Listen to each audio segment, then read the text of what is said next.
Warşawada Ýewropada howpsuzlyk we hyzmatdaşlyk guramatynyň Adam hukuklary boýunça ýygnagynyň 30 ýyllygyna bagyşlanan maslahat geçirilýär. 13-15 oktýabrda geçirilýän bu iki günlük maslahata Türkmenistanyň daşyndaky oppozisiýa wekilleri we adam hukuklaryny goraýjy aktiwistler gatnaşýar. Azatlyk Radiosy bu ýygnagyň geçişi we gozgalýan meseleler barada gurrun bermegi sorap, gatnaşyjylaryň biri DBT hareketiniň lideri Myrat Gurbanow bilen söhbetdeş boldy. Şu konferensiýanyň obysyň 30 ýyllygy täwäk edildi we şo ýerde hemme adam hukukyny goraýan gurumlar gatnaşdy, şoň ýolbaşçylar gatnaşdy. Ýalňyja birinji bölüm oturdy, şo ýerde biz esasy olar öz işlerini aýdyp geçdi we bir neçe soralar biz berdik, olar jogap berdi. Şol birinji bölüm oturanda biz ýolbaşçylar bilen ýeke gürleşdik. Amnesty International bilen ýa Türkmenistanyň taklanan adamlar boýunça Uşeýem, Miguelas, Alaberdi ve beýlekler boýunça gürleşdik.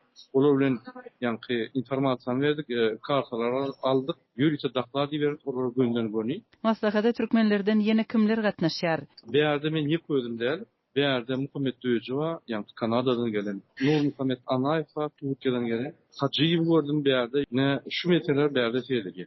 Häzir ikinji bölüm bolar, ertiem dowam eder. Myrat ýygnakda çykyş eden Ýewropada howpsuzlyk we hyzmatdaşlyk guramatynyň resmiýetlerine sowal bermäge mümkinçilik dörese söz näme soramakçy? Esas soru şeýler çyk bolýan, şular bize demokratiýa, hukuk gelýän uly mövzular, uly ýerler bar diýerler. Men şol ýylyň katastrofasyny göküjek bolýan Türkmenistanyň, ýa-ni prezidentiniň dil gökülmesi boýunça Türkmenistanyň ýollar ýapyldy. 40% ýylatymyz daşyndaky aldy. Çağlary, ejeleri, qaqalar, köçer çykyp ağlaşyp otdy. Şo köçer terdi otdylar.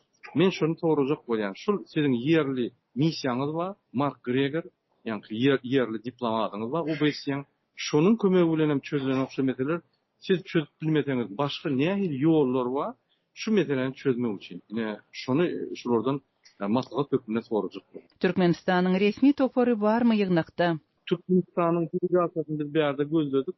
Türkmenistanyň resmi topary gatnaşýanlaryň bolýan, biz olary tap bilen bolup berdik.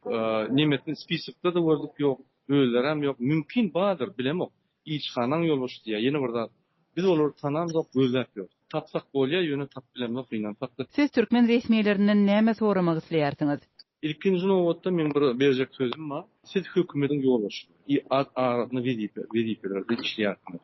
Ine näme sebäpli siz Türkmenistany yapdyňyz, bolýar bütün dünýäden yapdyňyz. Türkmenistany türmäge öwürdiňiz. Ol bir nämeçik öz watandaşlaryňyzy içine salaňyz. 40% halkymyz ýylatymyz daşynda ýetýär. Olaň çağjyklary bar, olaň enatlary bar. Köçe çykyp ağlap tezip otýarlar. Haçan gelerkä, haçan gelýär. Käbiler onun meşgulden beri görüşen oklar. Nämeçik siz ýollar yapsaňyz, nämeçik bizim halkymyzy, siz bizim halkymyzyň wekilleri, ýa hökümetin wekilleri bizim halkymyzy yapyp aramyzy bölüp maşgaralary bozupdyr. Şoňa jogap men şuradan alatym gelýär. Şu günler Warşawada geçýän Ýewropada howpsuzlyk we hyzmatdaşlyk guramatynyň adam hukuklary boýunça ýygnagyna gatnaşýan DBT hareketiniň lideri Myrat Gurbanow bilen geçirilen söhbetdeşligi dinlediňiz.